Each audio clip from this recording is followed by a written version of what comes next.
host. Woo. Happy Halloween Eve. He's Les Webster. My name's Thomas Chick, and joining us via Google Hangout is Mike Marlowe. Hello, hello, hello. And from the website Galaxy Call Dallas, James Pickering. I was told to do that. And your camera kind of messed up. So I hope that I worked. scared it. I scared it. Are you sorry? Right. There you go. That worked.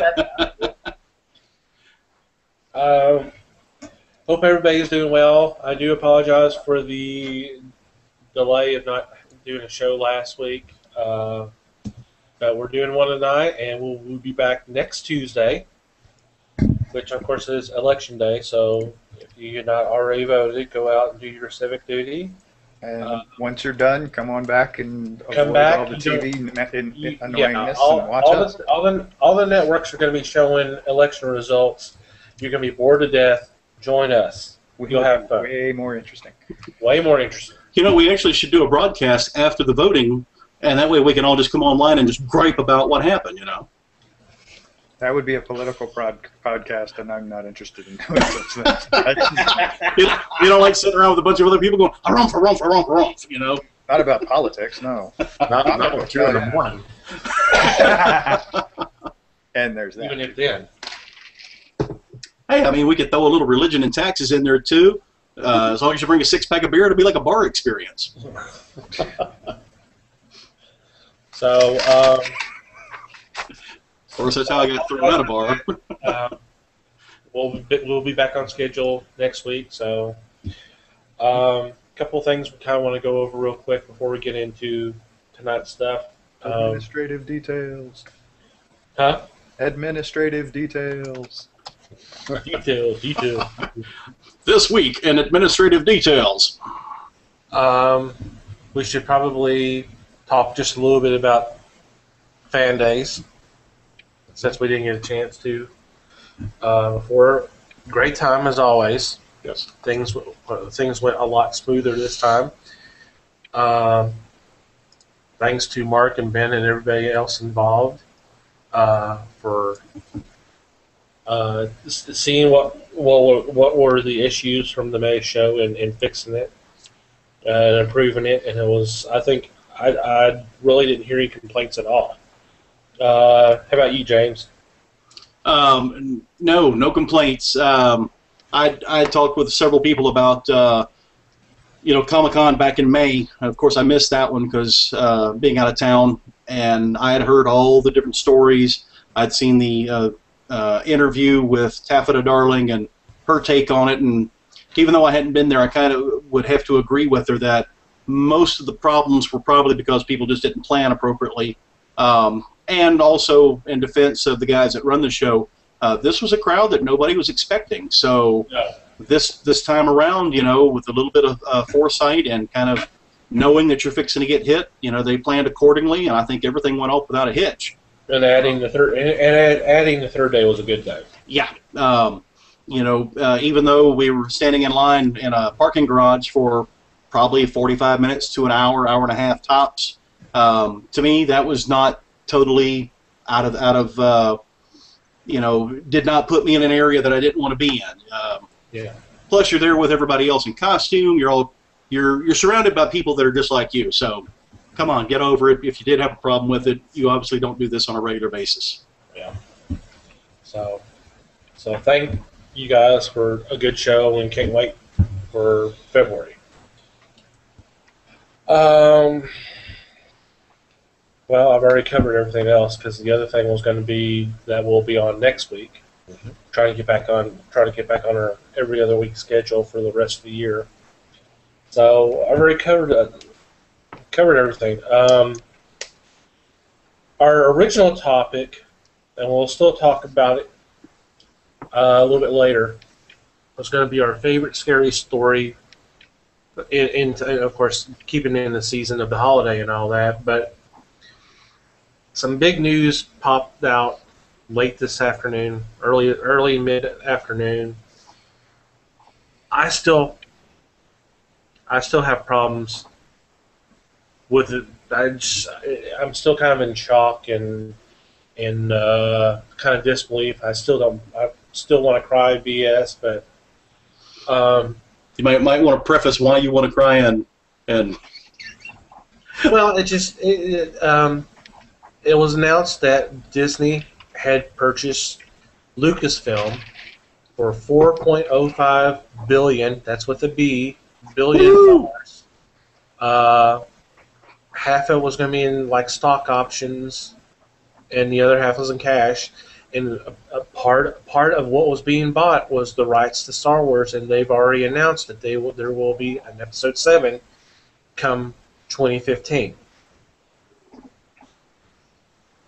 When I first heard about this, like I said, I was like, this has got to be a joke. This has got to be a joke. I was floored. I still am to a certain extent. And I just don't know why. I don't know why. I just have a hard time believing it. Probably just. Well, yeah, there's a little bit of incredulous thought about it.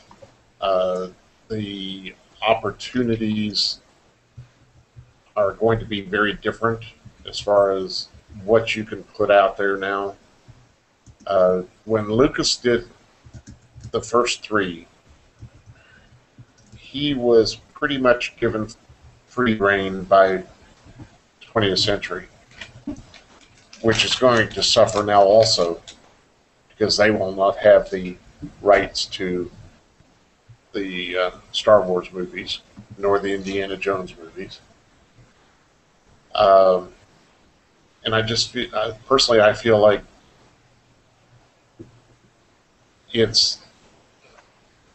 to me, it's going to suffer because they are going to be answering to their major ownership now. They're not going to have that freedom, I think, that they had before, because when he did Chapter 4, they immediately turned to him and said, okay, start doing 5. We're already getting this much money. Let's go ahead and start the next one and get it out there. Of course, it took several years, but it was still the fact that they were able to gear up and do it that fast. With Disney, I think we were discussing earlier, I think it may be just like John Carter. It's going to be one of those things that we're going to start, and then all of a sudden we're going to maybe burn out on it, and it won't get the following that 20th Century was putting behind it. I don't see that happening because Star Wars has a more rabid fan base than, say, John Carter. You know, John Carter, yeah, you got the people who've read the books, had the comic books, that kind of stuff. That's a real small demographic compared to Star Wars. True. I mean, we see Star Wars fans every convention we go to, and we're not seeing the same people. You know, it's not the same people all the time. With John Carter, was there a comic book before the movie came out? I want to say there was, but I can't remember. Yes. Dynamite was doing one. Well, Marvel had done one back in the 70s. That's the one I remember. Okay.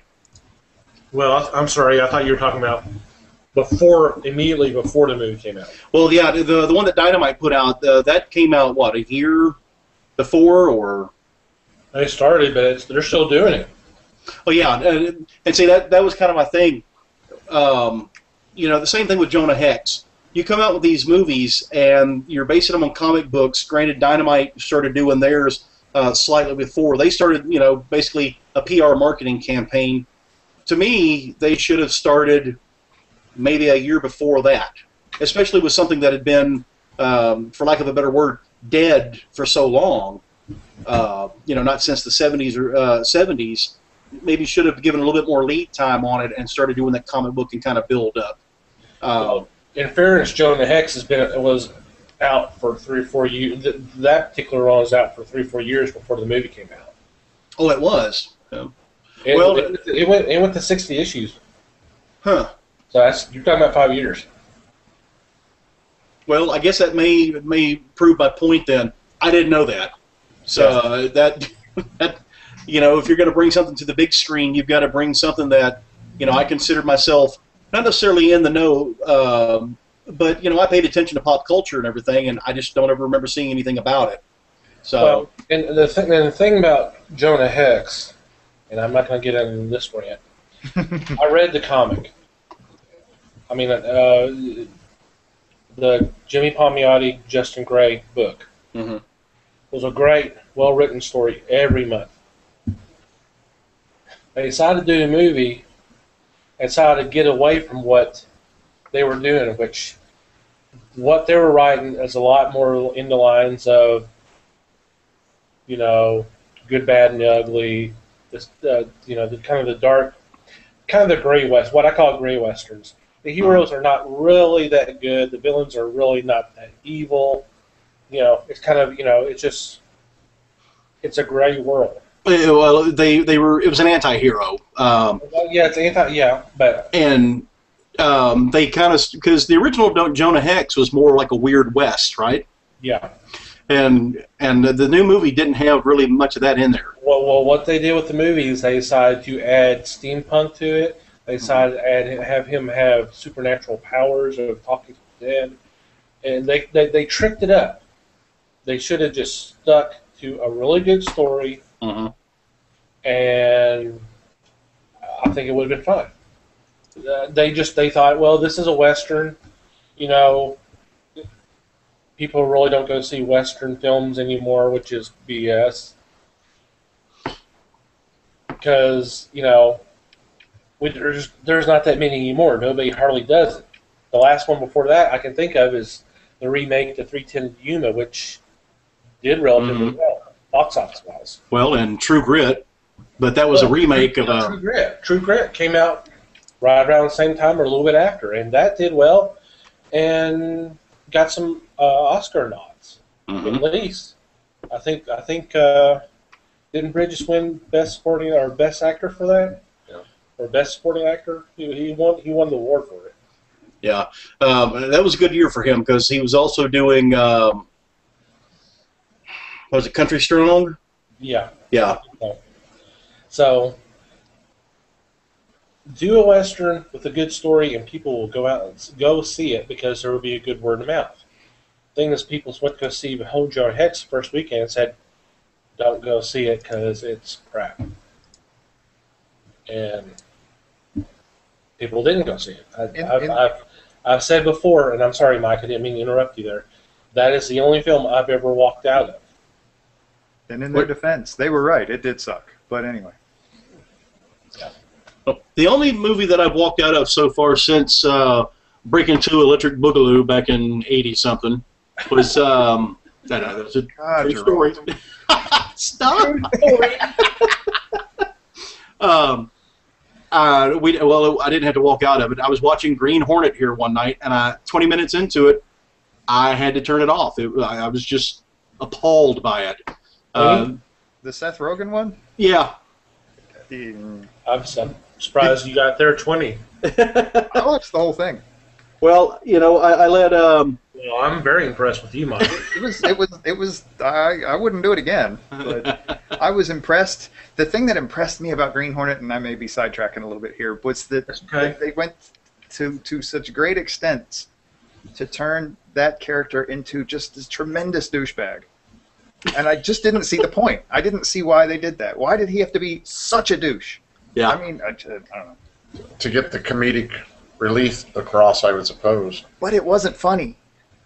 He wasn't being funny. He was just being a douche. Yeah. To them, it was funny.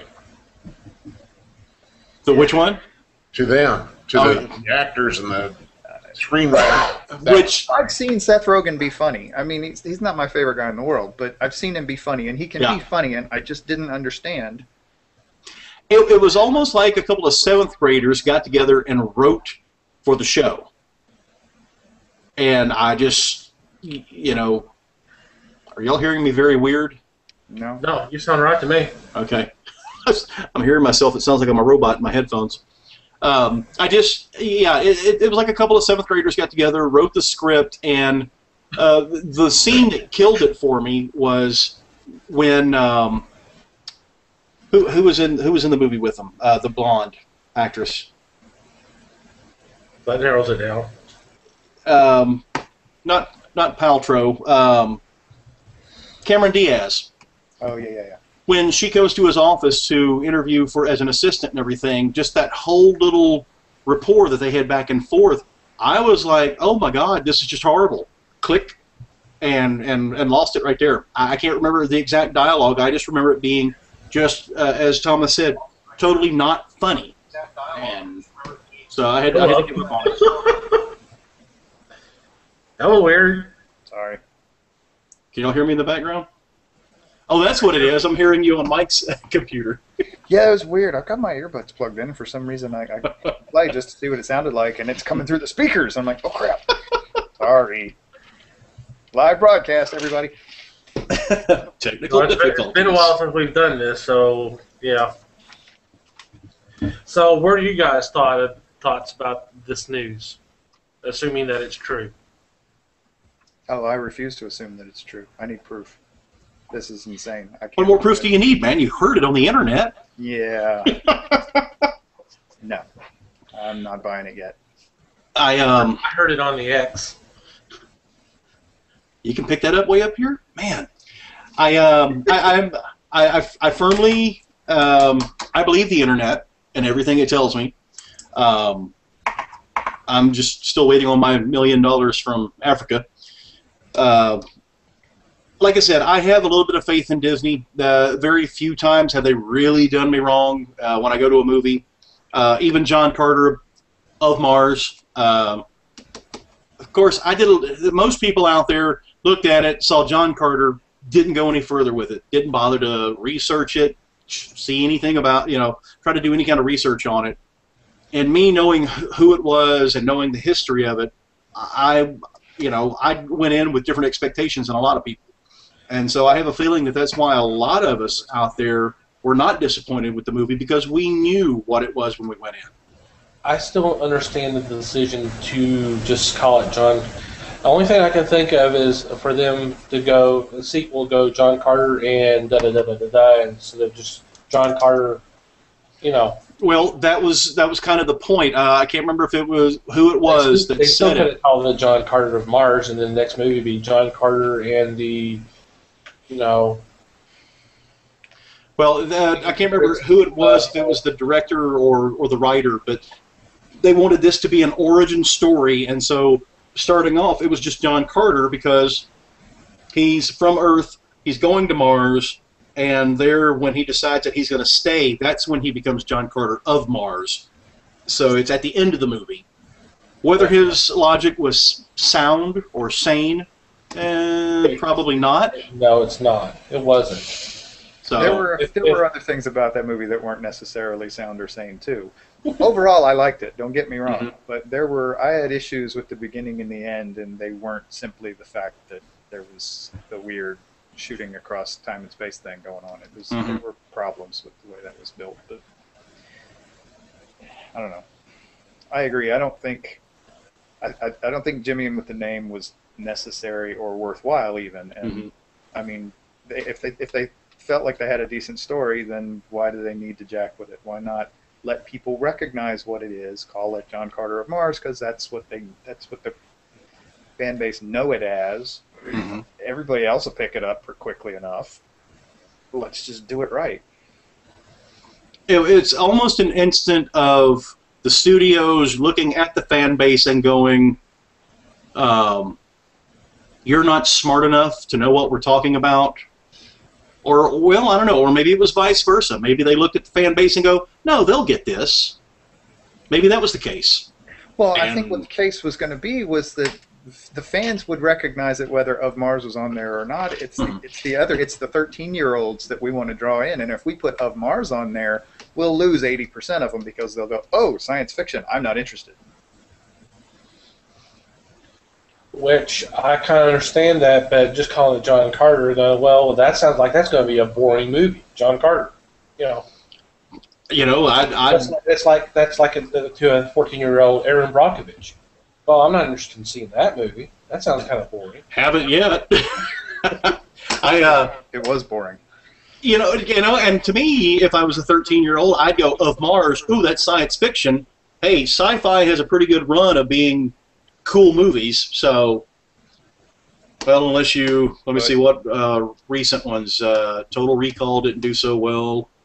Yeah, maybe not. Well, as of late, it seems that the runs haven't been very good. That might be another show to go back over movies of the last 5 years, sci-fi movies of the last 5 years, and go, hey, what the hell happened? Yeah, well, we could. But back on topic. This news item. Your thoughts, Mike? You still don't believe this is? I'm not buying it. I'm not buying it yet. I'm not even going to decide whether I'm going to be happy if it's true until I know for sure it's true. Because I have issues with Disney anyway, but I will believe it when I see it.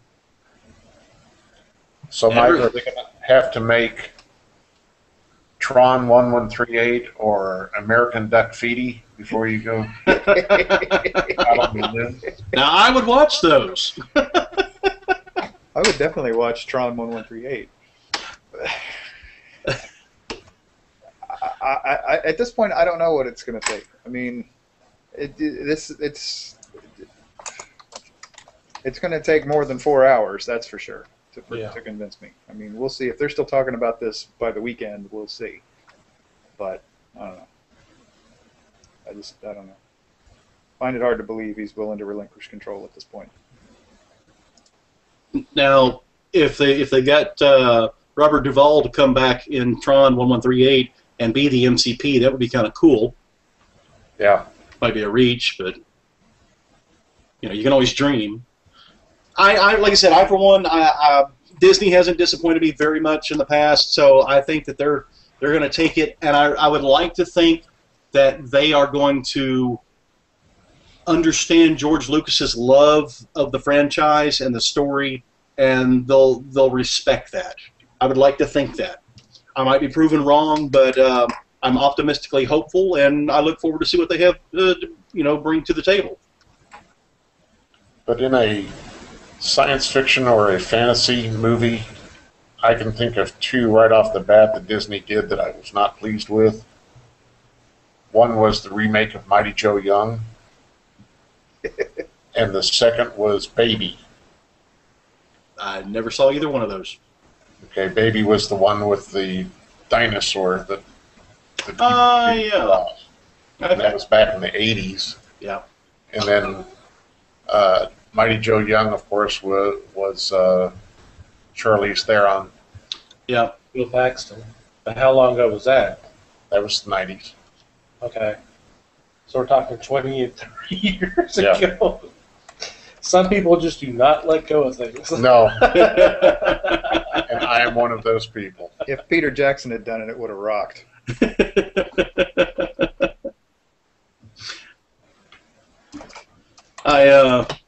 It's.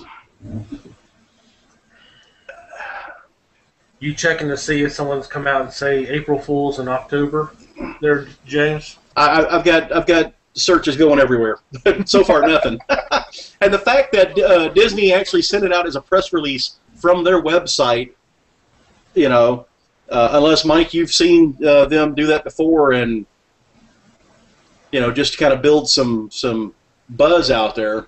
No, but I mean, I saw a tweet from Star Wars that said something about it, but that doesn't mean that they're not working together to pull off a hoax, Of course, going back to Les and his talking about Mighty Joe Young with Bill Paxton, I was thinking about another movie which I don't think was done by Disney, but Thunderbirds. What's up with Bill Paxton and his career? Why can't he get a good solid? Because I love Bill Paxton. Have you ever seen the movie Frailty? No. Oh, watch it. You need to watch that. Go watch it. I will make a note. He directed it as well as starred in it, and it's such a good movie. But I don't. How old is it? How old is that movie? Oh, that's got to be 7 or 8 years old. Hang on. 2001. Yep. Okay. I bet he was in Club Dread. Yeah, I actually watched that one. That he was was Coconut Pete. yeah. Hey, Club Dread, though, man. Isn't that the same guys that did It's Super the Troopers? It's the Broken Lizards or whatever. Yeah. Love those guys. But that's, y'all know me. I don't have much taste. What else has he done recently? Recently? What has he done for us lately? Oh, he did the Hattonville and McCoy's miniseries. That was here. Yeah. The Big Love thing. Oh, of course, I'll always love him as Chet in Weird Science. Yeah. Him and that cigar smoking and having a nice pork sandwich served in a dirty ashtray. Yep. Brings back memories and disgust, but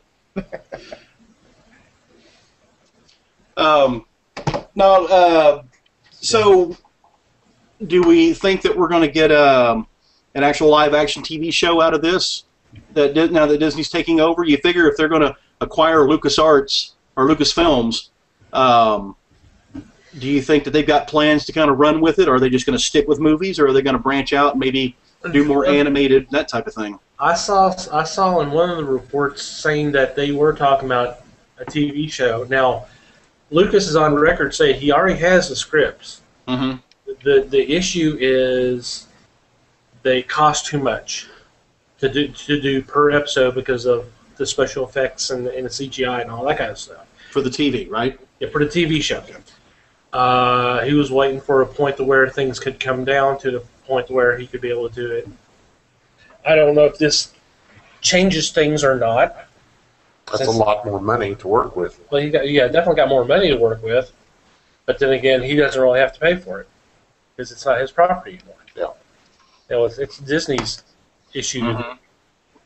Mm-hmm. And I hear they recently dropped like $4 billion on something, so they may not have the cash either. Mm. Yeah, because they spent $4 billion on the acquisition of Pixar when they got Pixar, didn't they? I don't know how much that was, but I know one of the other things that they mentioned, and they just got Marvel within the last 2 or 3 years too. Well, one of the things that they said that they were happy about as far as this acquisition was the actual filming technology that they picked up from Lucas. So that may open up some more creative channels with Disney, and might be some stuff that we're actually going to be looking forward to. Yeah. Well, I mean, yeah, with all of that, I assume with Lucasfilm that also means ILM and THX and all that too. But I don't know that. I didn't see the breakdown complete. So Trying to think, somebody had posted something on my Facebook page, and it was about all the next line of things to look forward to from Disney as far as movie titles, and I cannot remember what happened to it. Give me a minute, I'll find it, but it was pretty good. dun dun dun dun dun dun dun. No pressure, man! No pressure! Dun dun dun. Well, they do have one opening, what is this weekend? Or is it already out? Wreck-It Ralph is one of theirs. That's a Disney? Yeah. Okay. That's going to be this weekend. It's not November yet, buddy. It's getting close. We can smell it from here. Ah, is that what fresh November smells like? I thought that was Teen Spirit. By Menon.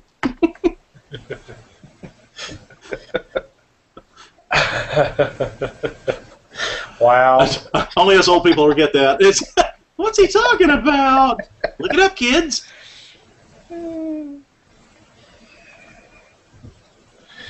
Well, since he's looking that up, let's move on to our next topic then. What we were gonna discuss for tonight. We can we can go back and add on as needed. Favorite scary stories doesn't necessarily have to be comic. It could be novels, TV show, or movie, whatever. Um, I saw posting, I guess it was last night. That was like the 75th anniversary of Orson Welles doing the War of the Worlds radio broadcast. Oh, yeah. Is that? Did I do? Is that the 1938. That was Yeah. This date. Okay. So next year will be 75. 75. Okay, 75. Well, I knew it was right around there, but I wasn't sure. But name some, guys. You know, I kind of like the Stephen King comic book that came out about 2 years ago. It was like a little 6-parter. I like that one. That was kind of creepy. The Some artwork, great especially. artwork by Alex Maleev on that. Yeah. How the hell do you know all of that stuff, Les? God. He's like me. When I was a DJ, I had a book about that thick, and it had every top 10 song from 1955 to present. And I would sit there, and before I went to bed at night, I would just read it, because it had all these little interesting facts about the songs. That's what Les does when he's at home. I remember those, like, Billboard used to put out books like Yeah, that. exactly. But I swear, Les's middle name is like Wikipedia or something. It's insane. Les Wikipedia Webster. Maybe his Google Foo is better than mine. No, Yeah, Mr. Technology over there, sure. Unless it gets sent to him in an email. Yeah. He's still working on that fancy automobile technology. Are you kidding me? You ask him a question, he goes, hang on, I just got an email. You guys will pay. Yeah. You know, it'll make it all better if when somebody asks you a question, Les, if you'll just turn to the side and go, and this just in, and then...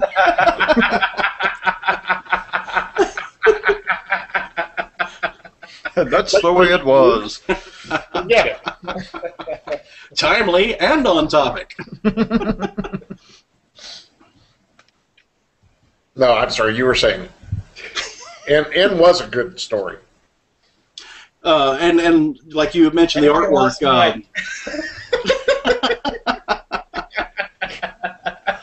Such a noble effort to get us back on topic. Such a noble effort. Old people are known for that. So, Mike, what's one of your scary stories? Hmm. Who? I asked Mike. Mike, I don't scare easily.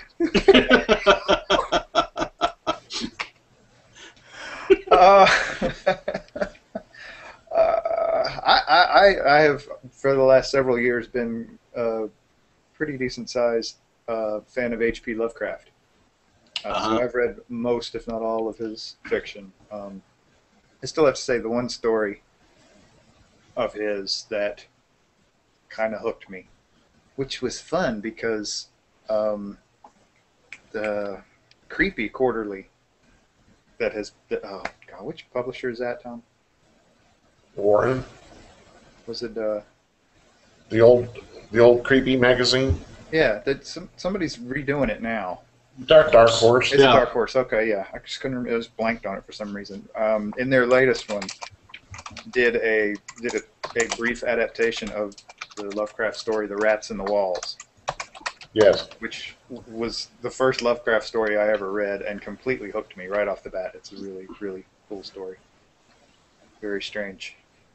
H.P. Lovecraft, one of my favorites. I read them back late 80s, early 90s when I was in the Navy. And the one that probably sticks with me the most is At the Mountains of Madness, which I think Guillermo del Toro was supposed to be turning into a movie, but Part. Yeah. Not anymore. I think that's the one he dropped to do Pacific Rim, if I'm not mistaken. I think you may be right. It's also the one he was, I don't know if it was right after that fell apart that he got attached to The Hobbit. project, and That's true. failed on that. He's a Baylor. The Dunwich Horror was the one that got me hooked on Lovecraft. Mm-hmm. And I know that that's a fallback for most readers, but that was the first one I read, and I guess I was like 17, and just said, wow, this is really weird stuff. I got to see what else I could find, which opened me up to Ambrose Bierce then also, who did some great stuff. Yeah.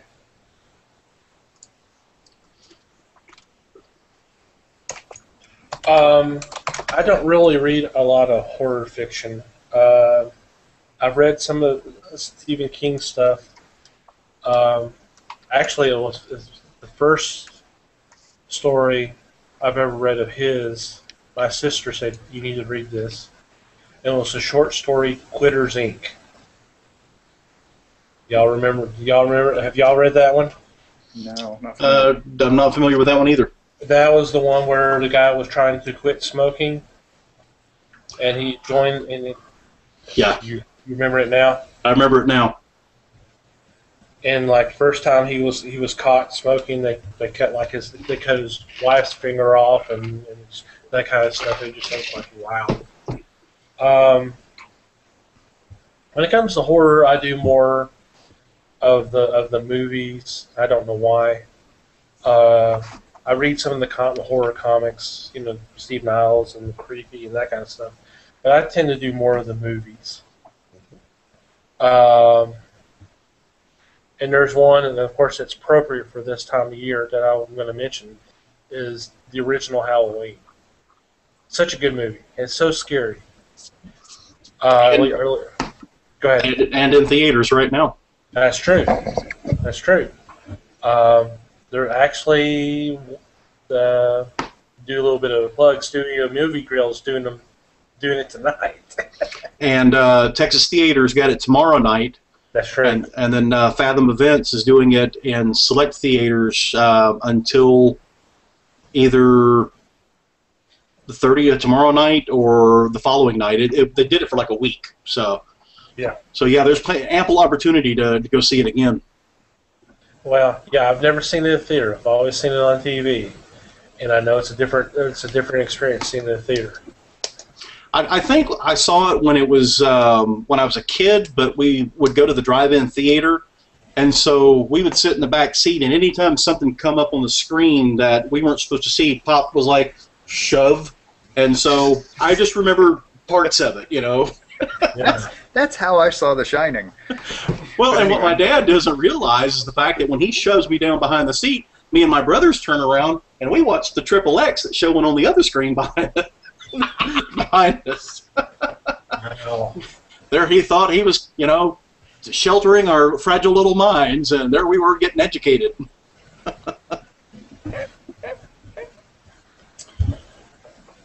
Okay. Wow. Well, the first one I actually saw in theaters was actually, if I remember correctly, was Halloween 4. I mean, that's the first horror movie I actually saw in the theaters. I'm thinking. I may have seen one before then, because that was 89. And Mike, aren't you with me when we went to go see that? It is entirely possible. I do not remember, but I remember I remember going to see one with you. I don't remember which one. A Halloween movie. I don't remember which one it was. It may have been 4. But I think that may have been one of the first ones I actually saw in the theater. Of course, I've seen several of them on cable by then. You talk about Poltergeist and all that. I definitely seen those in all the other type of movies.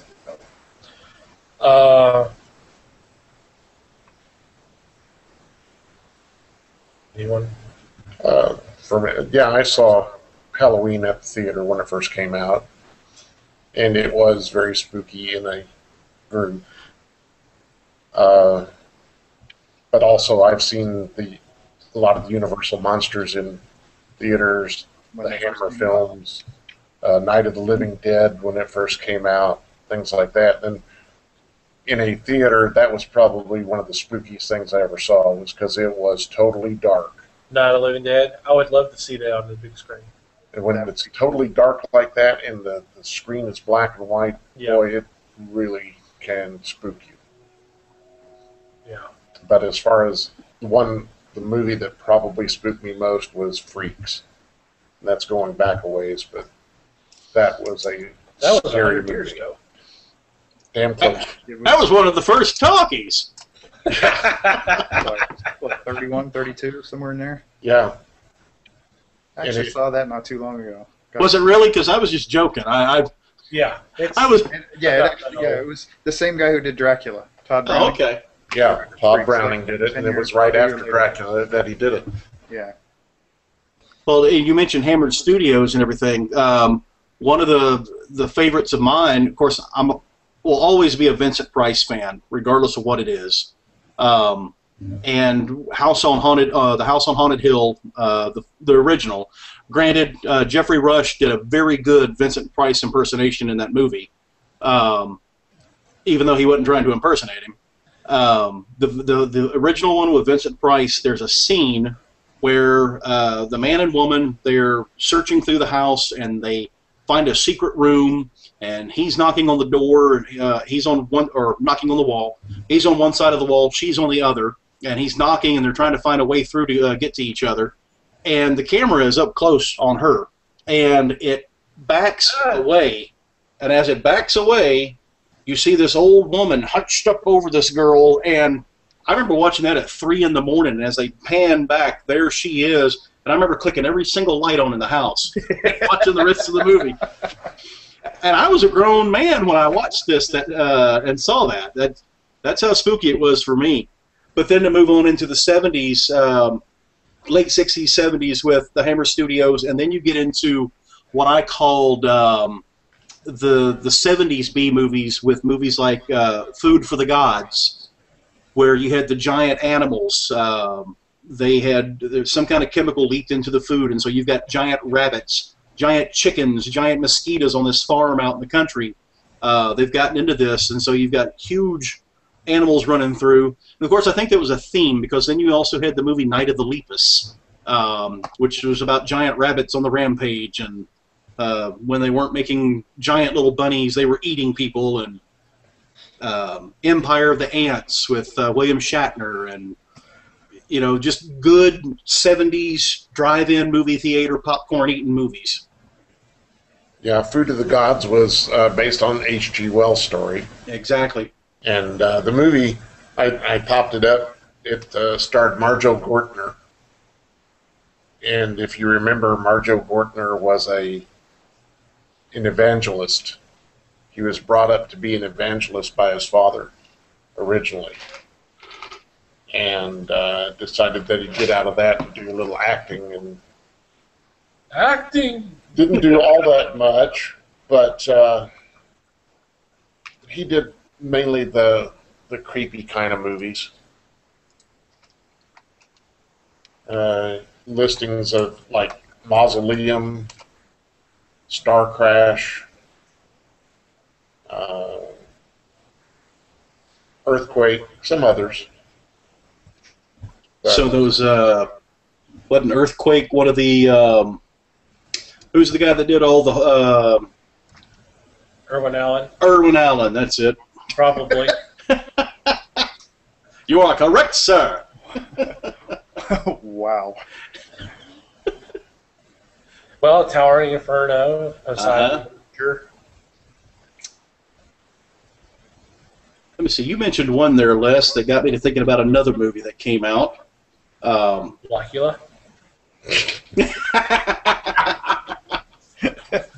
So some of that Boolean math, yes, that's how I came about. Are we going to move to the bad ones? Because we got a list there, too. Well, we went to see Riff Tracks the other night. One of the movies that Mystery Science Theater 3000 made fun of was The Incredible Melting Man. Yes. About the astronaut that goes up in space. He gets into some kind of radiation storm. When he gets back to Earth, all of a sudden he starts melting. Flesh just starts falling off of him. One scene is him traipsing through the woods and walking by a bush, and when he passes by, his ear is still hanging on the bush. I remember watching that at the drive-in theater, thinking that was the greatest movie ever, and then I watched it with Mystery Science Theater 3000 doing it, and my mom was actually watching it with me, and I go, how could you take me and my brothers to see this crap? If it weren't for MST3K, this would be totally unwatchable. Which was kind of like the movie we saw the other night. That's true, yes. But now I want a copy of that movie because it was that bad. Since I know you're an email guy and not anything else on the internet, I have actually been in contact with the director. There is a Birdemic 2 coming out. Yeah, I saw that you posted that. Yes, and then the actor actually contacted me. Rod. Rod contacted me. Did he favorite your tweet? Did he favorite your tweet? Yes, he did. So I was a little fangirl there for a second over some of the stupidest stuff in the world. And wow, You do that because I've done that. my wife, when we got home, through the entire ride home, she was like, I cannot believe they made such a horrible movie. And then I told her that they're going to have a second one. She goes, you're kidding me. I'm like, well, hey, look at it this way. Riff Tracks is going to do another.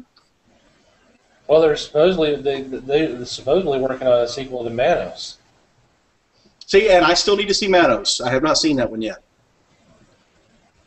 I know that there's that is an experience. I know that supposedly there was a little joke at the beginning of Riff Tracks between Nelson and the other guy talking about Cerebro, Magneto. Right. So now I've got to watch their version of it so I can know what the heck they're talking about. But I did get into their goody digital stuff that you can download on the website, and I do have my Rod Twitter avatar on my Twitter account now, so I'm happy about that. I'm hoping that they will make a DVD of their broadcast. They don't always do it, but I hope they do of this one too, because it is fun. Well, I think they did of the Plan 9 from Outer Space. Yeah, they did. Yes. I saw that. I've seen they did one for, well, they didn't do a broadcast or anything or actually do the movie, but they do the audio where you can play it along with the movie. They did one for Hunger Games, and the one for Hunger Games is just hilarious. Why am I not surprised? One of the early scenes where all the kids are walking down with their heads down, eyes downcast, and they're going to the judging and everything. He made one of them makes a comment about and the crowds with tickets, Nickelback tickets in hand, move towards the open gates. Wow. I don't know what Nickelback did to earn all this talk about them, but it seems like nobody gives them any respect anymore. So, yeah, all of a sudden they're a punchline. Okay, totally. As far as recent movies that I have not seen it yet, but going back to Hammer Studios, the Woman in Black with Daniel Radcliffe. I've heard good things about that. I've heard that it's very true to the Hammer Studios line of work, and so I'm hoping to try to find that on Netflix here in the near future and watch it. I would think it would be out by now because it seems like it came out last year, wasn't it? Yeah, it should be out on DVD. It's just not on streaming yet, which I've got to complain to Netflix about. I was thinking it was earlier this year, but It is. like February or March, but I don't.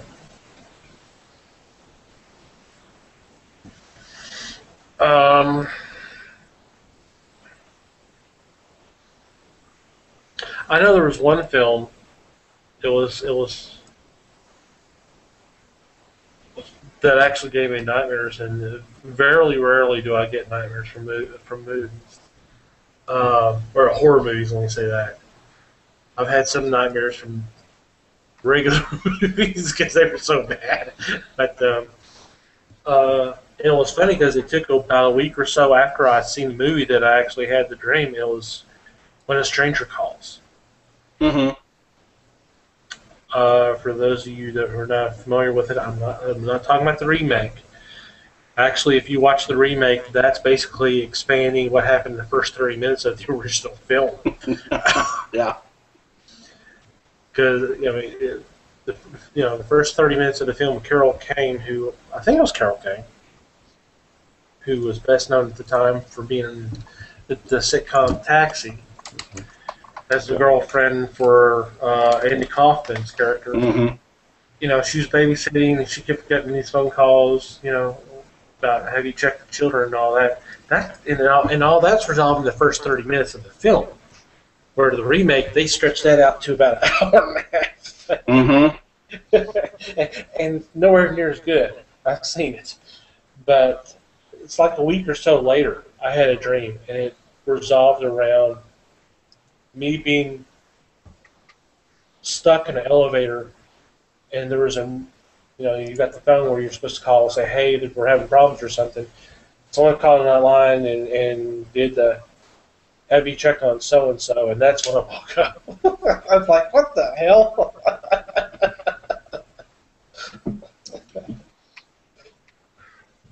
Oh, shoot.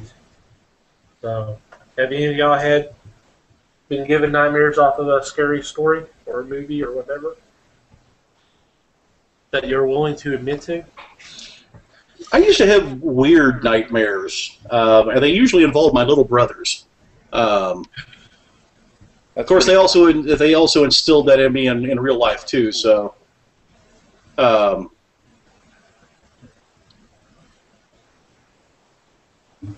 can't really say if I had any nightmares based on a movie. Oh no! Take that back. But it wasn't a horror movie. You ever see the movie Robot Jocks? I'm proud to say I have not. It's kind of received that attention. It was one of those. It was similar to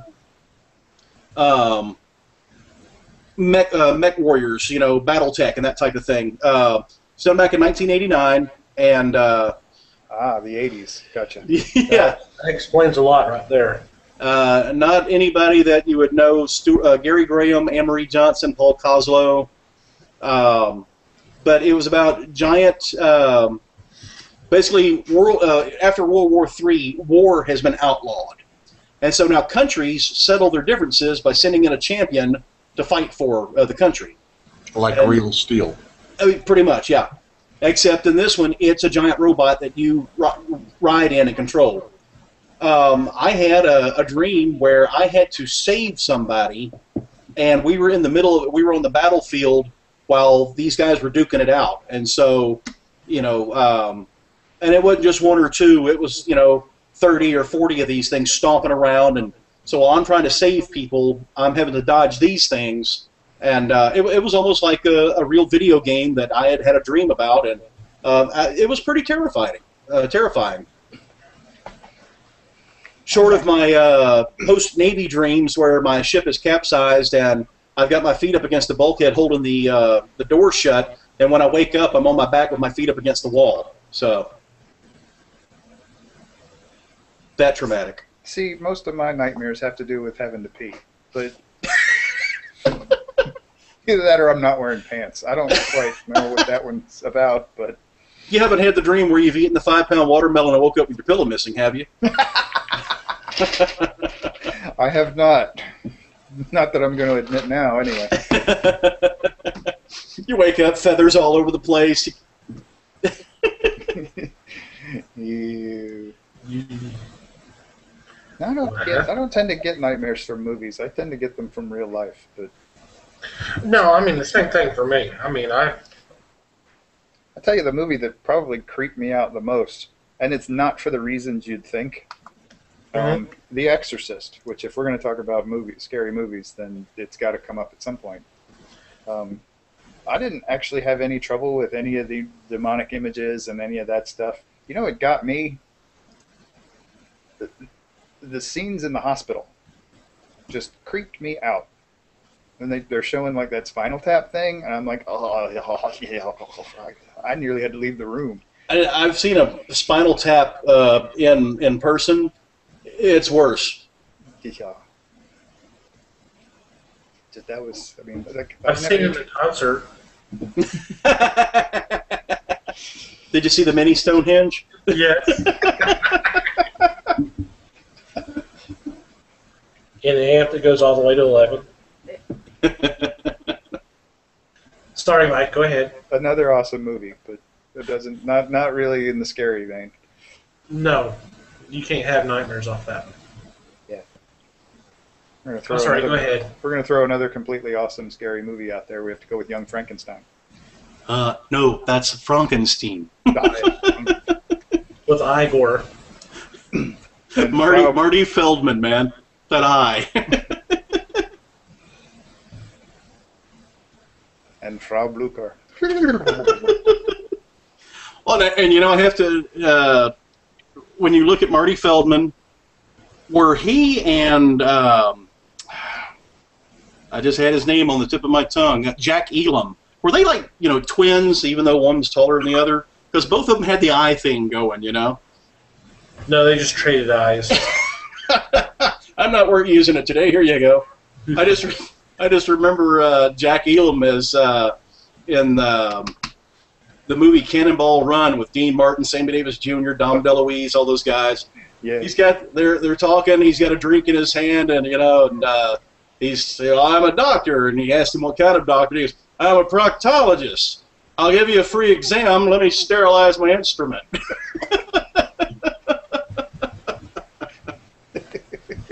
Oh, I'm sorry, I forgot. Do we need to edit that out? No, that's fine. Not anymore, no. Remember, live broadcast. Fellowships of the Geeks, pushing the envelope. At least we're not after dark. The only movie that I got nightmares from.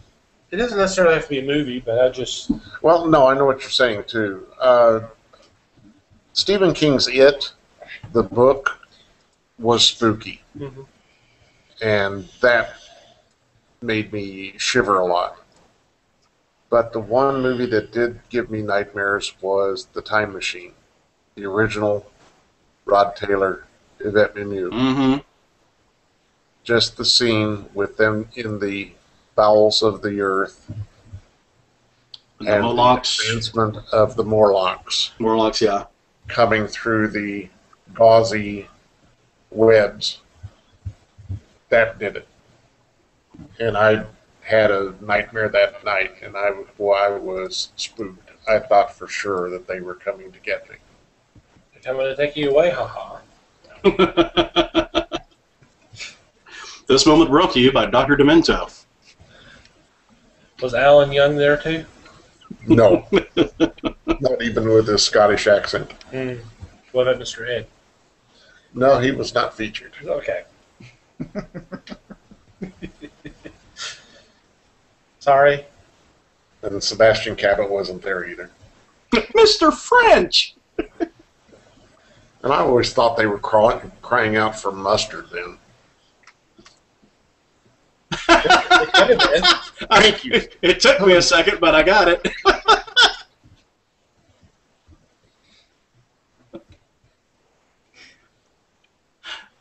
Well, I think. Yeah, Finally, you thank them. I got one in, thank goodness.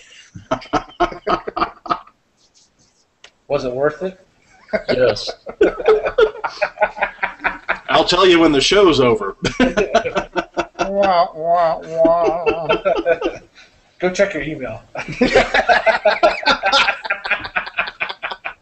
This just in.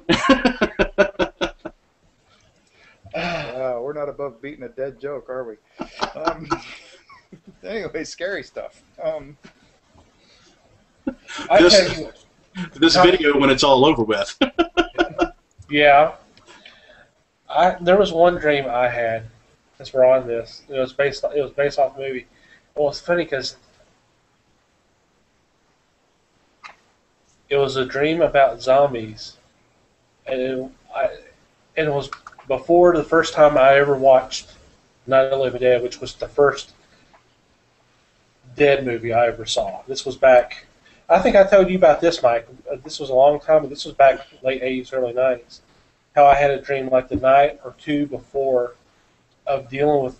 There was a zombie outbreak around where I was living at the time, and I knew exactly how to kill him, but I didn't know how to kill him. Somehow, because I had not read anything on killing, killing the corpse, or seen the movies and all that. But somehow in that dream, I knew exactly a blow to the head, fire, that kind of stuff. To this day, I still don't know how I came up with that. Weird. I do have some weird dreams sometimes. I freely admit that. And everything screeches to a halt. Therapy is available. Go read your email. Yes, sir. Probably the most fun experience I ever had watching a scary movie, and it wasn't. I mean, it's not classically considered a scary movie, but it was The Silence of the Lambs. The first time I saw it was late at night. It was in a really dark room, and I was watching it with my sister. Okay. Good times ensue. And wow, I didn't have to do anything. The movie itself drove her up the wall. It was hilarious. It Wish I had seen that.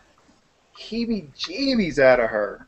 Oh man, yeah, it was a riot. And afterwards she swore she absolutely loved the movie, but there was no way she could ever watch it again because it would just, oh man, just creeped her out so bad. For the next 2 weeks, she keeps creeping up on her and going, "Hello, Clarice." It was that whole Hannibal Lecter build up to that final scene in the cellar with Buffalo Bill, and she was perched on like the arm of the couch, just like a cat. It was hilarious. Next time she's in town, we need to get together and, hey, Nancy, let's watch a movie. And just slip it in without her knowing. He told, didn't he?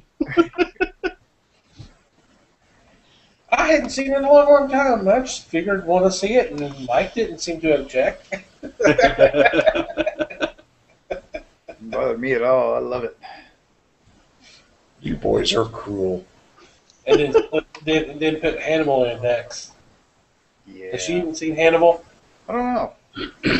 Probably not. But Hannibal was more disgusting than it was. I know, it was less psychological. I know that. Yeah.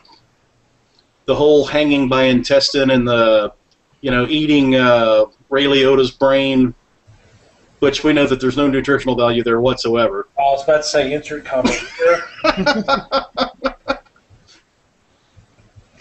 yeah, they ticked me off by twisting the ending on that one. I really liked the way the book ended. I thought the book wrapped it up beautifully, and just as twisted a way as you can imagine. And then in the movie, they just threw that out the window. Just ticked me off. Those movie studios tend to do that quite a bit. Like they own the stuff or something. Mm. You know what? I wouldn't mind seeing Red Dragon again. And I still hadn't seen Manhunter. From '86. Yeah. Yeah, see, you have to be careful. Well, if you feel as strongly about the '80s as I do, it's actually kind of hard to watch. Overall, it's not bad. It's pretty good. Manhunter. So I didn't realize that one was tied into it. Oh yeah, they just renamed it for whatever reason. I mean, William Peterson and Brian Cox and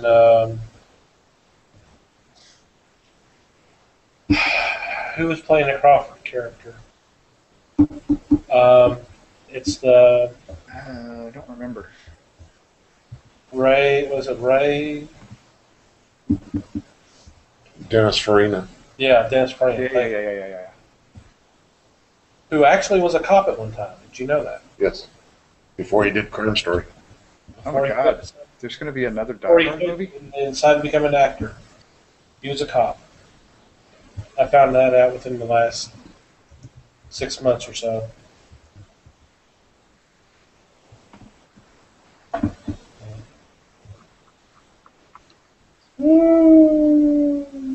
So do we want to go ahead and call it a night, guys? Anything else we want to add? There was something I had, but I can't remember what it was now. Don't. That happens a lot. Well, maybe something we can cover next week, unless it's this weekend. Let's see. Mikey, anything you got? Just talking about scary. They're doing another Die Hard movie. Mm-hmm. Yes. Yes, I love the little poster they put out. Yippee-ki-yay, Mother Russia. So I guess the Cold War's making a comeback. Well, the Red Dawn remake's getting ready to release. Yeah, the trailer's already out. With has I can't remember if it's Hemsworth or Pine in it. It's Chris Hemsworth or Chris Pine. It's Hemsworth. Hemsworth, okay. I knew it was either Thor or Kirk. I can't remember. Hemsworth is everywhere now. Yeah, but the only thing that's coming up this week that of note on my end, check your libraries because Saturday is International Game Day. And I know Denton, the Denton Library in conjunction with ACON are doing a big game day at the public library in Denton. And there's several other libraries around the Dallas area that will be doing game day type events also. So if you're looking at something to do on Saturday, be sure and check your libraries. They might have some games lined up for you. Okay. Other than that, tomorrow night is actually the end of the Halloween re-release showing. So if you can't see it at some of the other theaters, Thomas, you said Studio Movie Grill and the Texas Theater are showing Halloween. In fact, it's too late now, but Texas Theater tonight was showing White Zombie with Boris Karloff. Wow. No, the Studio Movie Grill was doing Halloween. They did it last Thursday, and they were doing it tonight. It was just those 2 nights. Then, of course, I get the email Saturday. So I'm like, okay, well, I missed Thursday, and obviously I'm doing this Tuesday, so... You know, when I started doing promotions and stuff back when I was DJing, it was always a given that you give 6 weeks time to get your word out, but most people, I find out 2-3 days before the event. Like the Batmobiles were at Cowboy Stadium this past weekend. Yeah, I found out 24 hours before it happened. Yeah, I did too. Yeah. Mike, you have anything? No. Okay. Not really. Facebook and Twitter. Yeah. Okay. Les, anything? No, sir. Those who are watching this live, tomorrow is Halloween. I know a lot of comic book stores are doing special events as part of the Halloween Comic Fest. That was one of the things I was going to mention at the top of the show. I went to Awesome Comics this past weekend, and because they were doing the free comics giveaway, they had a pretty good turnout from what I saw. I know some stores are doing stuff tomorrow. They're having costume contests. They have some creator signings. You may want to check the website of your local, your favorite store to find out what they're doing. I know several in our area are doing stuff. So go out, have a little fun, buy comics, support the local guys. As Mike says, we've got the Red website, and we've got Facebook, our Facebook page, which is I've noticed that we're starting to have issues because not us personally, but most business pages are having to post an item saying that you need to do a change on there, so you can be able to see posts from those particular pages more often than you have been seeing. You're supposed to add them to your interest. You just go up to the top, right there where it says like, and then click on the little. The cog. Huh? The cog. Yeah, and then just says add to interest, and that way you can be able to see your favorite pages, the postings from your favorite pages more often. So we're at facebook.com/Fellowship of the Geeks. Twitter, we're at Fellowship Geeks. And of course, Google, big ass number. Just go to our main website. There's a link there. You can just go there and then you can follow us there. And like I said at the top of the show, we will be on next week. We'll be back on schedule for the rest of the year. Do appreciate y'all tuning in. Any comments, questions, anything? Feel free to contact us. Email at thefellowshipofthegeeks.net. Just let us know, and we'll be happy to let you know what's going on, or if you have some suggestions, we'll see what we can do about it. We love that stuff. Yeah. Feedback. We always love feedback. This is supposed to be a conversation, not just with the four of us turkeys picking on Les all the time. It's supposed to be a conversation all around everybody. I don't know. I kind of like hearing myself talk. Yeah, we know. I was a DJ for 12 years, you know. So until next Tuesday, once again, please go out and vote. Early voting is still going on the rest of this week. And then, of course, the vote the next Tuesday, November 6th, is Election Day. Please do your civic duty if you are able to, if you're a registered voter. And if not, get yourself registered, vote, make your voice heard. That's something that Les, Mike, and I are fond of saying. I haven't heard James say it. You don't vote, then don't complain afterwards, because Oh, yeah. I'm a firm believer in that. because you didn't do your duty. Either vote or shut up. That's pretty much That's pretty much. and on the other end of it, you know what? We're the laughing stock of the global community when it comes to voter turnout, all right? You know, when you've got war-torn countries and the people are willing to go out there identified with a black mark on their thumb in the face of terrorists and vote, and we get a smaller turnout than that, there's something wrong with our citizens. So get out there and vote. So, Okay, now somebody yanked the soapbox out from under. Hey, but I kept it under 30 seconds. You did good. You did good. with that note, we are signing off, and we will see you next week. Happy trails to you. Happy Halloween, guys. Happy Halloween.